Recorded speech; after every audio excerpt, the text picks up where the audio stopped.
Hello students, आज हम लोग क्लास 12 फिजिक्स में second chapter electrostatic potential and capacitance start करने जा रहे हैं। इसमें आज हम लोग डिस्कस करेंगे electrostatic potential energy and electrostatic potential. तो सबसे पहले ये हम समझने की कोशिश करते हैं कि what is the electrostatic potential energy. Electrostatic potential energy समझने से पहले सबसे पहले ये हम समझें कि पोटेंशियल एनर्जी क्या होती है। तो सबसे पहले हम पोटेंशियल एनर्जी के बारे में डिस्कस कर रहे हैं। पोटेंशियल एनर्जी, पोटेंशियल एनर्जी क्या होती है? तो ऑलरेडी पोटेंशियल एनर्जी के बारे में हम लोग छोटी क्लास में भी समझते आए हैं और सुनते आए हैं। एक्चुअल में पोटेंशियल एनर्जी किसी भी ऑब्जेक्ट के पोजीशन या स्पेशल कॉन्फ़िगरेशन के लिए जो वर्क डन किया जाता है, वह वर्क डन जो एक्सटर्नल वर्क डन किया जाता है, वह वर्क डन पोटेंशियल एनर्जी के रूप में स्टोर हो जाती है, जिसको हम लोग पोटेंशियल एनर्जी कहते हैं। तो यहाँ पे हम कह सकते हैं due to special configuration or position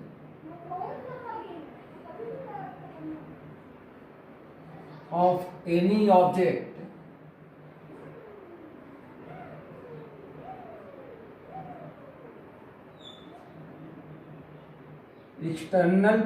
work done by external force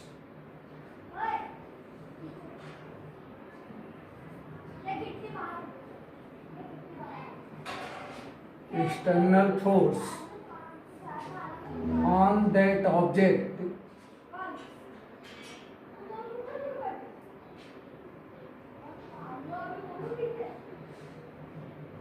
is stored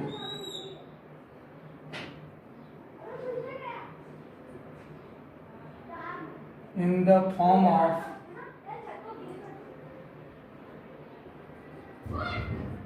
potential energy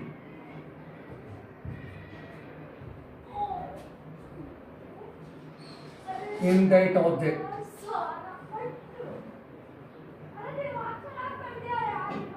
तो यहाँ पे हम लोगों ने ये देखा कि पोटेंशियल, एक मिनट बेटा,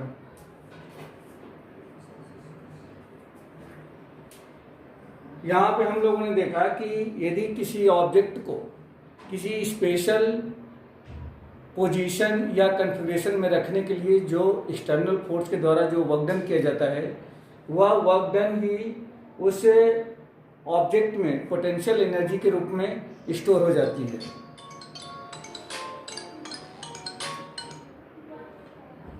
तो इसको एक एग्जांपल के थ्रू भी हम लोग समझ सकते हैं।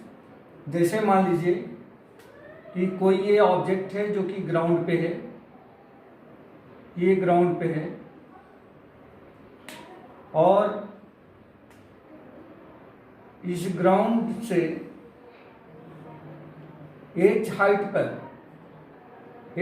पर इस पर कोई एक एक्सटर्नल फोर्स लगा करके अगर एच हाइट पर इसको ले जाया जाता है, एच हाइट पर अगर इसको ले कर चले जाए, ये हाइट जो है एच है, पहले यह ए पॉइंट पे था, अभी ये बी पॉइंट पे चला गया है। तो उस सिचुएशन में यहाँ पे जो इसमें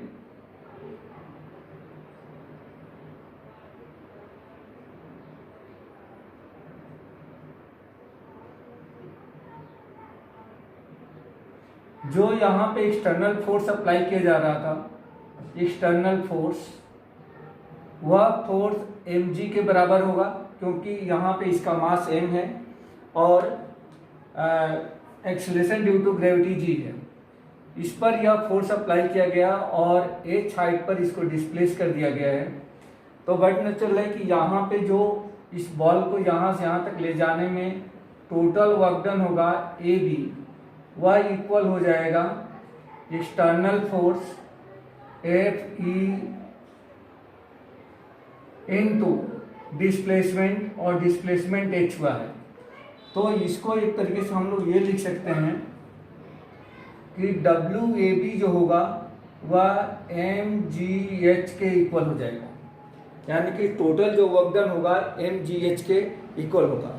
और यह डब्ल्यू ए बी मतलब जो वर्क डन है एम जी एच के इक्वल है, और यही पोटेंशियल के रूप में इस ऑब्जेक्ट में स्टोर हो जाएगी।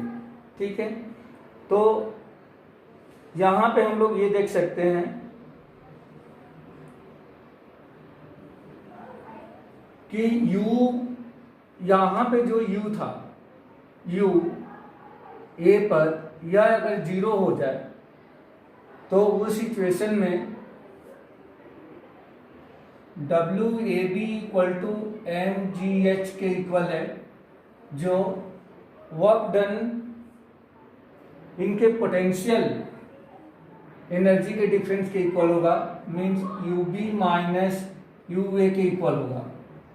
अगर यू ए जीरो हो जाए, since U A equal to zero, therefore U B minus zero equal to W A B equal to M G H, या U B equal to M G H जो कि W A B के equal होगा।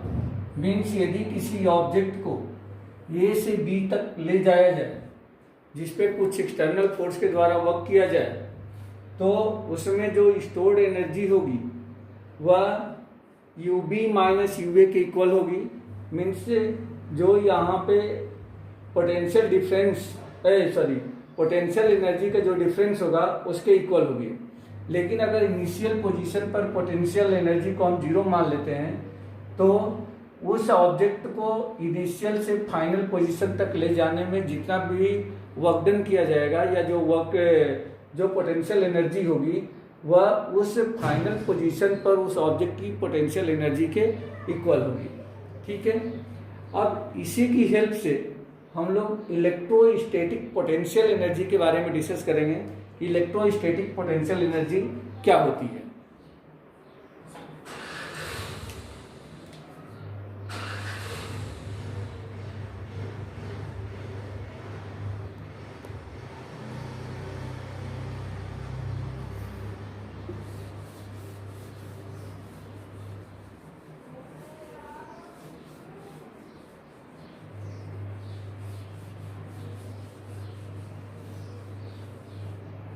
Electrostatic potential energy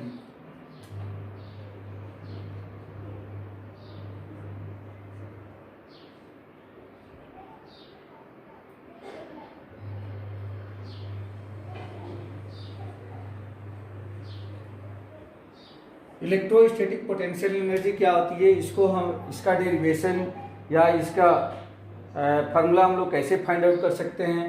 actual में electrostatic potential energy क्या होती है इसको देखिए। जैसे मान लीजिए कि यहाँ पे ये Q charge, positive Q charge रखा गया है जो पॉजिटिव चार्ज है, तो बट नेचुरल है कि अगर यहाँ पे पॉजिटिव चार्ज है तो अपने आसपास यह इलेक्ट्रिक फील्ड बनाएगा। और यदि कोई एक दूसरा चार्ज ए पॉइंट पर रखा गया है जो स्मॉल क्यू चार्ज है और ये भी पॉजिटिव चार्ज है, तो बट नेचुरल है कि इस क्यू चार्ज के द्वारा, पॉजिटिव क्यू चार्ज के द्वारा इस स्मॉल क्यू चार्ज पर एक फोर्स अप्लाई होगा जिसको हम लोग इलेक्ट्रोस्टैटिक फोर्स कहते हैं। और यह इलेक्ट्रोस्टैटिक फोर्स रिपल्सिव होगा क्योंकि दोनों पॉजिटिव चार्ज है, दोनों सेम नेचर के हैं, और ये आउटवर्ड डायरेक्शन में होगा। अब अगर मैं इस क्यू चार्ज को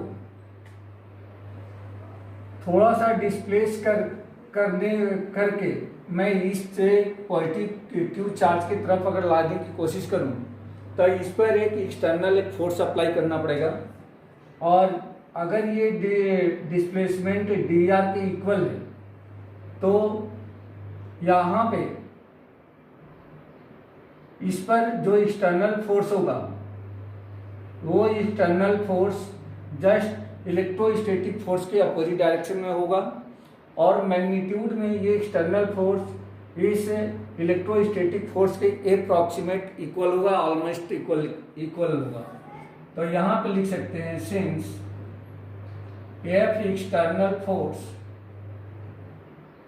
approximately equal to electrostatic force, अगर ये अप्रॉक्सीमेटली इक्वल होगा तो ही जाकर के क्या होगा, यह जो चार्ज है यह towards the positive Q charge या जो जिसको हम लोग सोर्स चार्ज करते हैं उसके तरफ ही इसको हम लोग मूव करा सकते हैं। सिर्फ मूव कराना है, इसमें इसको काइनेटिक एनर्जी नहीं देनी है। विदाउट एक्सीलरेशन इसको dr डिस्टेंस में इसको मूव कराना है towards the positive Q charge. अब यहाँ पे टोटल वर्क डन अगर dr है तो dr डिस्प्लेसमेंट के लिए एक्सटर्नल फोर्स के द्वारा इस क्यू चार्ज पर टोटल वर्क डन कितना हो गया, तो ये हो जाएगा dw equal to integration F external into dr, ये हो जाएगा dw equal to integration F external into dr।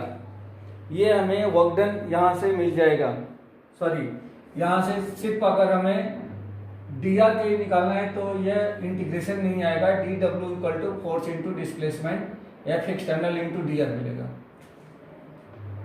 Therefore अगर मैं इस चार्ज को इस क्यूब के और नियरर लेके आना चाहता हूँ, बी पॉइंट तक लेकर के आना चाहता हूँ मैं, तो इस बी पॉइंट तक लाने में टोटल वर्क डन कितना होगा, इसको रिप्रेजेंट करने के लिए यहाँ ए टू बी, ए से बी तक लाने में जितना वर्क डन होगा integration A to B D W equal to हो जाएगा integration A to B F external into D R dot D R, ये हमें मिल जाएगा। ठीक है, अब इसको यदि ये लिखा जाए W A B total work done equal to integration A to B F external dot D R, तो ये हमें एक्सटर्नल फोर्स के due to total work done हमें यहां से मिल गया, जो उस चार्ज को ए पॉइंट से बी पॉइंट तक लाने में किया जाएगा।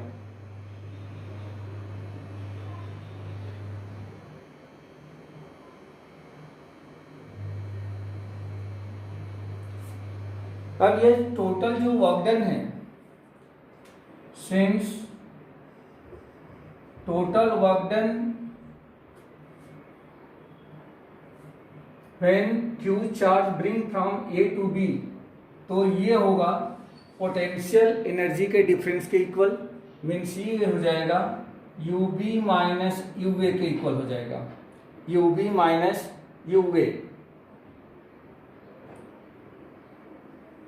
अब जैसा कि हम जानते हैं कि किसी इनफाइनाइट पॉइंट पर electrostatic potential energy, electrostatic potential ये सब जीरो होते हैं, तो सिंस यहाँ पर हम लिख सकते हैं eight infinite electrostatic potential energy is zero, यह जीरो के इक्वल होता है। देयरफॉर अगर मैं ये पॉइंट को कंसीडर कर लेता हूं, ये पॉइंट यदि इनफाइनाइट पे है तो u इनफाइनाइट इक्वल टू हो जाएगा जीरो। अगर u इनफाइनाइट को मैं सपोज कर लेता हूं, या सॉरी u ये को सपोज कर लेता हूं, ये पॉइंट को मैं सपोज कर लेता हूं कि यह इनफाइनाइट पे है, तब ये हो जाएगा w infinite b equal to U B minus U infinite, और u इनफाइनाइट जो कि जीरो के इक्वल है, तब यहां से ये हो जाएगा देयरफॉर यू बी, क्योंकि ये तो जीरो हो गया, तो U B equal to W infinite B. तो यहाँ पे पोटेंशियल इलेक्ट्रोस्टैटिक जो पोटेंशियल हुआ किसी पॉइंट चार्ज को इनफाइनाइट से इलेक्ट्रिक फील्ड के किसी पॉइंट बी तक लाने में टोटल जो वर्क डन होगा वह potential energy of that charge at point B के इक्वल होगा। ठीक है, तो ये पोटेंशियल एनर्जी कहाँ से, इलेक्ट्रोस्टैटिक पोटेंशियल एनर्जी मिल गई। अब हम लोग डिस्कस करेंगे कि what is the electrostatic potential. Electrostatic potential क्या होता है? इलेक्ट्रोस्टैटिक पोटेंशियल जो है किसी चार्ज को एक पॉइंट से दूसरे पॉइंट तक लाने में एक्सटर्नल फोर्स के द्वारा जो भी वर्क डन किया जाता है, अगर उस पूरे वर्क डन को उस चार्ज के मैग्नीट्यूड से, जिस चार्ज को एक पॉइंट से दूसरे पॉइंट तक लाया गया है, डिवाइड कर दिया जाए तो वह इलेक्ट्रोस्टैटिक पोटेंशियल के इक्वल हो जाता है। जैसे यहाँ पे अगर हम लोग ए पॉइंट से बी पॉइंट तक चार्ज को लेकर के आ रहे हैं तो यहाँ पे W A B equal to U B W B minus W A, W B minus W A, ये जो टोटल वर्क डन है, टोटल वर्क डन है, यह टोटल वर्क डन को यदि Q से डिवाइड कर दिया जाए तो यह पोटेंशियल डिफरेंस के इक्वल होता है। मीन्स VB माइनस VA के इक्वल हो जाएगा, VB माइनस VA के इक्वल हो जाएगा।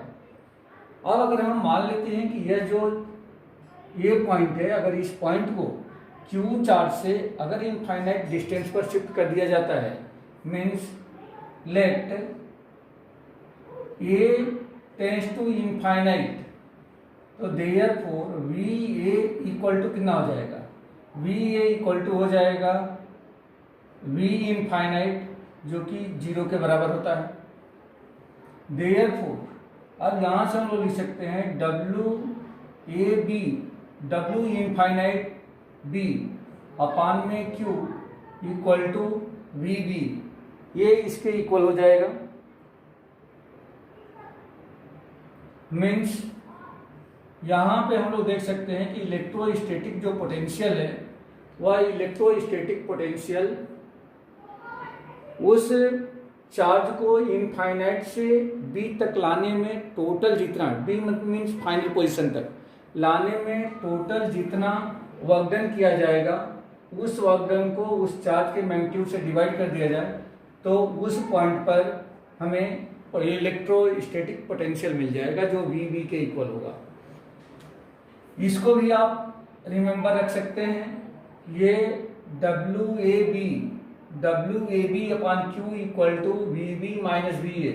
मीन्स अगर इसको हम देखें तो यह किसी दिए गए दो पॉइंट के बीच का पोटेंशियल इलेक्ट्रोस्टैटिक पोटेंशियल है। ठीक है, ये इलेक्ट्रोस्टैटिक पोटेंशियल है। यहाँ पे जो पोटेंशियल की यूनिट होती है वह यूनिट कितनी हो जाएगी, unit of potential SI unit of electrostatic potential